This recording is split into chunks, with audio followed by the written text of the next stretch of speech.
Great. So, between the time that I made that intro to now, it's been like a week. And, well, for one, I can't remember what I said in it. Which, I mean, like, could have happened within 5 minutes of making the video. But also, like, part of the reason why it took me so long to sit down here and do these readings is because I don't know if it's like the Taurus sun in me, if it's my Virgo moon, blah, blah, blah, I don't know.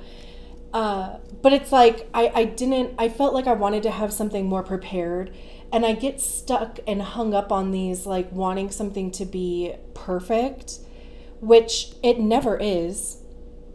And it's just almost like an excuse, right? So I don't know. Why am I talking about this? I don't know. Maybe you needed to hear it too, that if you are delaying doing something, other light. If you're delaying doing something, if you're waiting for the perfect time for something, there's no such thing. There just isn't. And, like, we start kind of like amping up on the anxiety around it too, right? Because then I started feeling anxious, like, oh my gosh, like looking at the date, oh my gosh, like when was the last time I put out videos, blah, blah, blah, and then for me, I just kind of shut down, which isn't good. That's not helpful for anybody. It doesn't make the anxiety go away.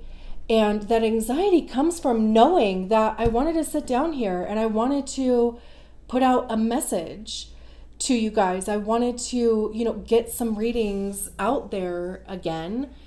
And the fact that I wasn't doing it was what was causing the anxiety. And the reason why I wasn't doing it is because I wanted to have something else that either added value to the reading or whatever, which is really kind of interesting because Venus just went retrograde right on Sunday. And that's the second house for me, which is about worthiness, value, right?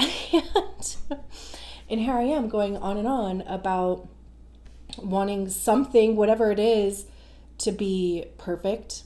And also the main message behind that being showing up exactly where you are and with exactly whatever tools that you have right now to do the thing. So with that being said, I'm going to turn this into the intro video. So you won't even see the one that I was talking about that I just did a week ago because that has nothing now. I realized that last month I didn't get around to doing human design profile readings, and I do want to do those still. I'm like teetering between, wanting to make those the priority and the zodiac signs secondary, or, kind of keep, because there's tons of videos from YouTube creators about zodiac signs. I haven't seen a single one about human design profiles or really anything else. And I think it's cool because it's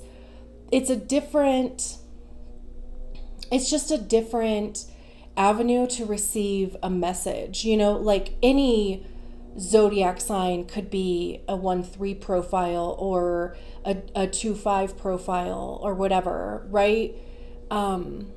So I think I just answered my own question, and I think I'm going to, for the time being, I'm going to lead with the human design profile readings. And if I get around to doing zodiac readings in a month, then great. If not, it is what it is for the time being. I'm a manifesting generator, 5-1, emotional authority, and true to manifesting generator form. I have a million things going on, which is kind of why, like, my time is all of a sudden limited, and I am struggling to get all 24 videos out in a month. So that's okay because, it's energy, right? And for right now, for whatever reason, I have a limited availability of time, but also energy. I'm sacral, but that doesn't mean that I just, I I have endless amount of energy. So, we still need to be taking care of our sacral and giving it rest. But like I said, I have a ton of stuff going on. And at some point, the energy is going to shift. And at some point, I will be able to put 24 videos out again. And, it really goes into trust. That's a big thing with human design, too. The major thing is deconditioning the ways that we were structured to live our lives. And most of that is not listening to our own inner wisdom and guidance. And, that's where the strategy and authority comes from. So without any further delay, because I could keep going on, and I probably will in the videos. But again, I'm going to lead with the human design profile readings. I am not going to worry about, I like to have some sort of content that goes over each profile, just to give you, like a different perspective from somebody else and their understanding of what the profile says. I have some stuff buried in my phone, but I'm not gonna go. I'm not gonna go search for it this time. So going forward, I'll the next time we do these readings, I'll have some sort of content. But for now, we're just going to treat it in some kind of way. Okay. Hi. So this reading is for the 6-2 human design profile. The 6th line is the role model. The 2nd line is the hermit. So the 6th line comes with a 3-tiered process. So for the first 28 to 30 years of your life, basically until your Saturn return, the 6th line operates as a 3rd line. And that 3rd line is all about trial and error, making and breaking bonds, bumping up against life and experiences, trying things. It can be a bit chaotic if you don't really kind of know like what's going on, or because the 3rd line is all about making mistakes too, because the 3rd line is going to figure out what doesn't work, but the purpose of that is to figure out what does. So there's a lot of wisdom and information, knowledge that comes with the 3rd line, especially the 6th line too. But after your Saturn return, you go into a phase that's called up on the roof. And that's when you become more observant. You start unpacking the experiences and the things that happened, the first 30 years of your life. You start discovering, like what do I want to do? What kind of relationship do I want to be in? What kind of job do I want? Maybe you get involved in therapy and a lot of like self-help, deconditioning. Is this just one card? Yeah. So you're up on the roof. And like I said, it's more observant. You're less involved in, like making mistakes and trying new things. And again, like there's a lot of, and it doesn't necessarily even have to be like right when you turn 30, but you might just start recognizing that you're less interested in being, so hands-on, metaphorically speaking, or literally, but like you might just find that you're less interested in being so involved, and maybe you want to stick around the house more, and maybe you are just more interested in psychology, or just like understanding yourself, understanding the experiences that you went through, understanding even the people that are around you. And then after the age of 50-ish, you come off of the roof, because during that 2nd stage, that 6th line goes from being a 3rd line and into the 6th line. That's when you become the role model. And just by being who you are, being authentic to yourself and your unique way of living and expressing yourself, you become that role model. So after the age of 50, you come off of the roof. And people might, seek you out for advice. It might be like, oh my God, like, I love the way that you live your life. I love the way that you express yourself. I love your authenticity. Like, how did you come to be able to do that? And you would be able to share with them your journey, right? And the second line is the hermit line. So, that's all about being alone. The second line is going to love being up on the roof. That's definitely going to be comfy for the second line. I could imagine that, like your space to feel a certain way, to look a certain way. And maybe you change it every couple of years depending on, like the trend or like the style. I feel like the second lines that I know are very good at like recognizing trends. So I'm curious if you feel like you have that ability.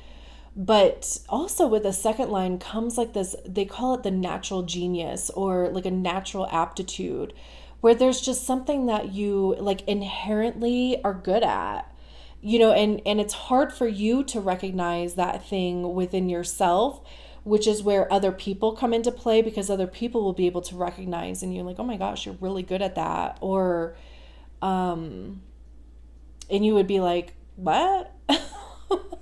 Either, like, I don't know, like, I don't necessarily think I'm like good at it, but I can do it well, right? Like you might just kind of think that everybody has that ability and they don't.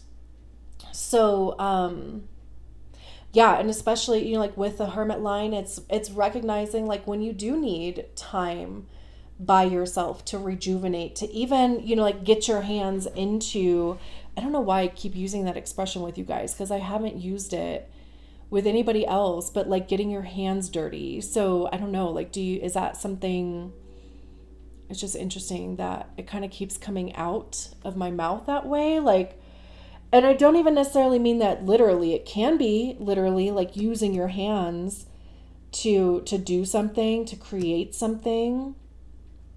But it like more so like just metaphorically, right? It's like actively doing something, actively putting your energy into something. So it's just, let's see what this is. Joy and delight. Open your heart to joy. I love that. Definitely like inner child vibes, like, kind of feeling that childlike excitement and joy, right? And even opening your heart to joy, like that definitely, I'm not going to take these because, yeah, there's another card that flipped over. I felt like that was operator error, so that's why I didn't want to take that. But it's like, going back to when you were a kid and just being curious about things and imagination going crazy, right? And also even just having an open heart. We have the Page of Cups, which is very much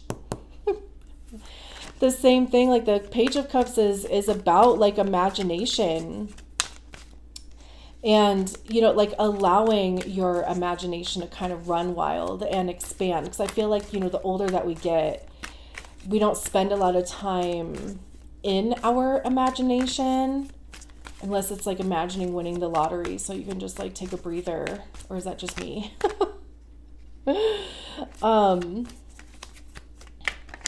And, cups having to do with our emotions. Open your heart to joy. It's literally, and even to like, they're both blonde.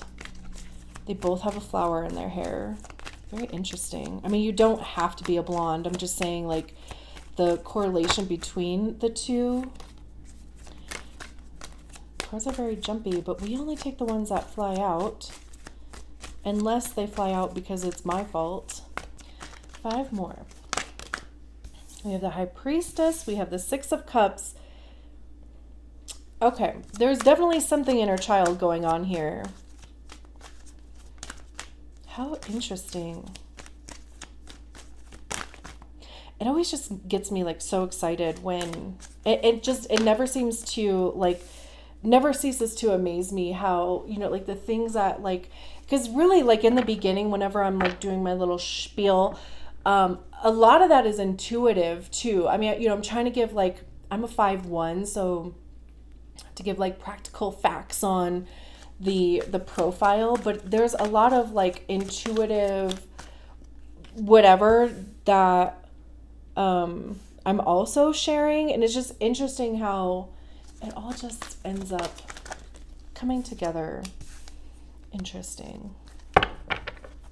The Knight of Pentacles, Six of Swords. I don't shuffle reversals into the deck, but if they come out in the reverse, I'll keep them that way. And the Hierophant came out in the reverse right at the end. So the Page of Cups, like I said, right? Like pages are the younger energies. It's like it's being the newbie, right? Like, it could represent a child or just someone younger if there's somebody else involved, but it's really about having that energy of a newbie. It's allowing yourself to be new at something. Cups having to do with our emotions, so it's discovering something that like trying something new that makes you feel good. And like I said, right, it's like literally the same joy and delight, like open your heart to joy. It could just be, again, like allowing yourself to go back to a place where, when you think about your life and you're like, man, like when I was whatever age, I was so happy and carefree and I loved what I was doing. And, so it's like finding that again, like, maybe you were getting into art. Maybe you were like expressing yourself creatively, but kind of from a place of being younger and less hunkered down by adulthood type of thing. Like that kind of keeps coming through too. And then we have it paired with the Empress card, which is interesting. It's the Empress is ruled by Venus. Venus is in retrograde in Leo right now. So depending on where Leo is in your chart, you could be experiencing like some things coming up to the surface around whatever house Leo is in for you. Like Leo is in the second house for me. So like self-worth and, like income, those type of things have been like really coming up for me since July. This is also a card of Taurus and Libra, if that has any significance to you. But the Empress is a divine feminine. This is like the mother of the tarot. I mean, they're pregnant. It doesn't have to be like, physically pregnant, like actual reproduction of human life. If you have been wanting to do that, if you have been thinking about or trying to get pregnant, this would be a good omen for that. But the Empress talks about, fertility in opportunity. It's reproducing abundance. And like I said, with it being the divine feminine, it's about intuition. It's about going with the flow and receiving, like allowing things to come to you. All these butterflies, a lot of them look like they're flying towards her. There's these pomegranates here. Pomegranates also represent fertility. There's the lotus down here, which is also present in the Page of Cups. So again, it's like there's this vibe about immersing yourself in something that lights your heart up. I mean, if you are, if your authority is ego driven, even if it's emotional, even if it's not, it's just something that's coming to mind. But, checking in with your strategy and authority too, as always, right? Your strategy and authority is going to help you enter into the quote unquote correct experiences for you. And your profile is how you interact with the energies, the people of those experiences. So again, there's something in the Page of Cups because there's there's a lotus in this cup that's all lit up, right? So there's something that is very heart-centered, something very emotional for you that makes you feel good, that could put you in the Empress vibes. Maybe it's even expressing yourself, how you physically like show up and are perceived in the world. Very interesting. And then we have the High Priestess, which also talks of intuition, and so does the Page of Cups, really. I mean, you could be putting a lot of work into connecting with your intuition. You could be going through some sort of ascension with that too, where, you know, like maybe your psychic abilities, your third eye, because there's a lot of purple going on in here too, where you could be spending a lot of time strengthening or opening that, but also even heart chakra. Like, and you know, there's a lot of pink in here too, and the heart chakra is pink or green. I think it's like, you know, it's traditionally green, but I think it also can be represented by pink because traditionally pink is associated to love and hearts and, you know, like all of those things. But the High Priestess is like your direct connection to your star player.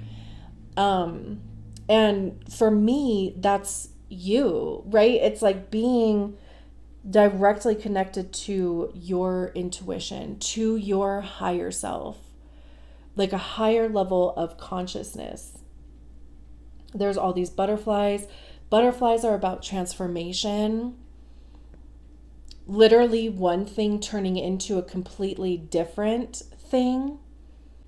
This is also a 3 card. This is a 2 card. So there's this like succession thing going on here where, you know, like these 2 cards, like the odds of them showing up in the same reading, you know? But it's almost like it feels like an ascension. It feels like an evolution or escalation, or there's some word that's just not coming to my mind, but it's like elevation, maybe, whatever. But this is like on the earthly plane, this is on the ethereal. The High Priestess is connected to the moon, which is Cancer. I think some people associate the High Priestess to Pisces as well, Neptune-ish. And then we have the 5 of Wands, which is interesting because like it's like these 3 cards go together, and then these 3 cards. There could even be something that you are like discovering about yourself, or even rediscovering about yourself, like rediscovering your own power that you felt when you were younger. And it doesn't even have to be when you were like a child. It could be, you know, it could be when you were a child. I mean, I totally believe that we like know those things, but they're either conditioned or like traumaed out of us. So like these things, and especially with Open Your Heart to Joy, it's like there is some rediscovery going on with you, within you. And there could be some sort of conflict that happened, or because the 5 of Wands is about conflict. But I always think of Mulan when I see the 5 of Wands. Wands is about action, motivation. How are we communicating those things? What actions are we taking towards our creativity? How are we communicating our passions? It's also information, because by trying things, like I said with the 3rd line, right? Like you learn what works, you learn what doesn't work. What do you like? What don't you like? Right? So that's what Wands represent for me too. It's knowledge, it's information. So the 5 of Wands, 5s are just conflict cards. They're nothing to like pitch a tent and get stuck in, but they are going to get you from one stage to the next. And like I said, I always think of Mulan with the 5 of Wands, because it's also about like training and conditioning. it's like setting you up. It's giving you the proper tools, the proper training, the proper practice in order to be successful when you do go to battle. Because the Six of Wands comes after the Five of Wands, and the Six of Wands is about success and victory. So whatever is going on in the Five of Wands, it clearly gets you to a point of being successful. So like with Mulan, right? Like they go to warrior training and they're all a mess at the beginning, right? Like the prince or whoever he is like, oh my God, like what am I can't turn these people into warriors, right? Like I can't put them into battle. And then something changes. Mulan changes, right? Because she like climbs that pole, and it's like all of a sudden it gives everybody just this newly, like they're like, oh, hell yeah, like we can do this, right? And then all of a sudden it changes, and they are able to go into battle and actually be successful, right? So again, it's like if you are in the stage of the Five of Wands and feeling like, like you're just getting your butt kicked, or this could even be like from your past, like maybe you had a bit of a rougher past, then it would be like deconditioning that, right? Like it would be unpacking that baggage. And also even recognizing like, where do you fit in that baggage, right? Because, and the reason why I say that is because we have the Six of Cups here, which is the card of like the inner child. It's the card of the past. We have this child here who is a young blonde kid, like this one that's on the Joy and Delight card. But then we have the adult version who is leaving this pond. And it's almost like this kid is handing them off, or like seeing them off. They're offering them this cup, but they're not really taking it, right? Like, and that's to me what a lot of like inner child work is. It's reparenting yourself, but also recognizing what stays and what goes. I don't know if we ever like 100% like heal our inner child, but we do have this awareness of, if there's some conflict that's coming up, regardless of if it involves somebody else or if it's just, like those gremlins that just kind of come up within us that are, like fear or doubt or whatever. It's recognizing like, okay, that's coming from a place in my past. I can see where that's coming from. I can feel where that's coming from. But also I can recognize that I can make a different decision. I don't have to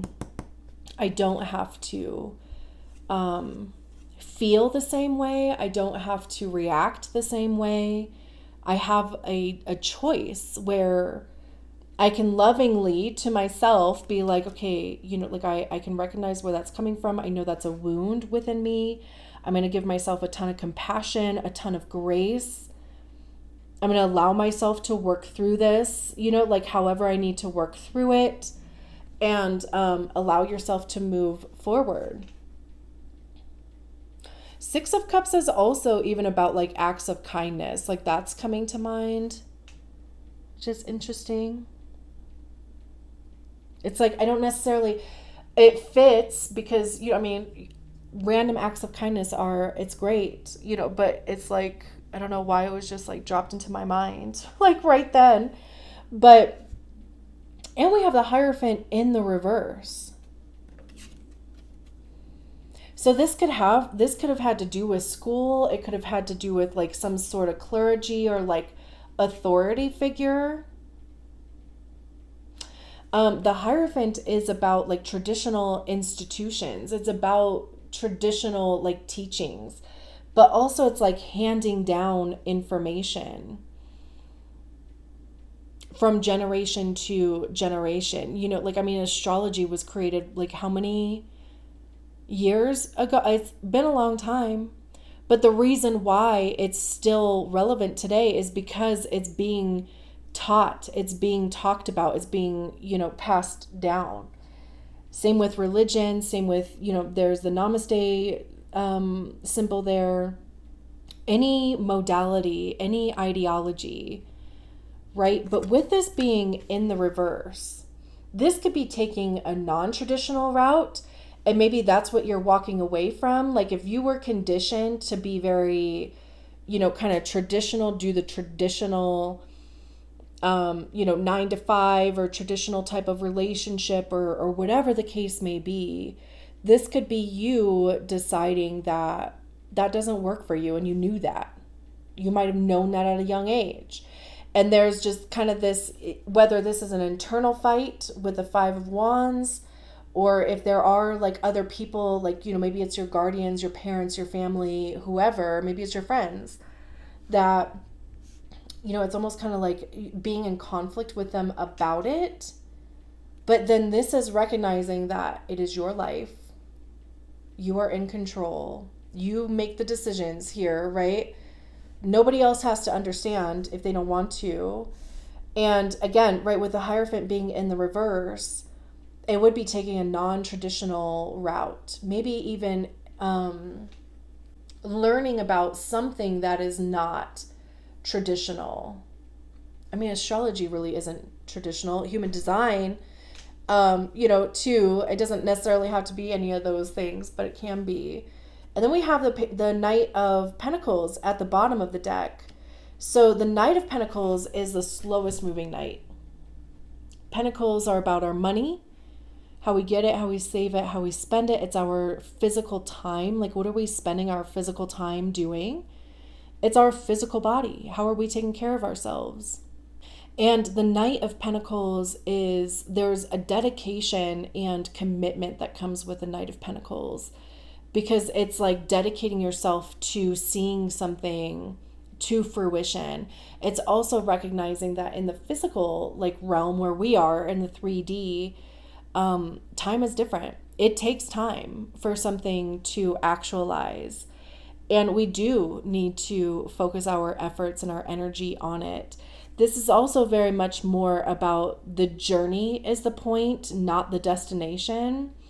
And not allowing yourself to be so focused on the destination that you miss the journey.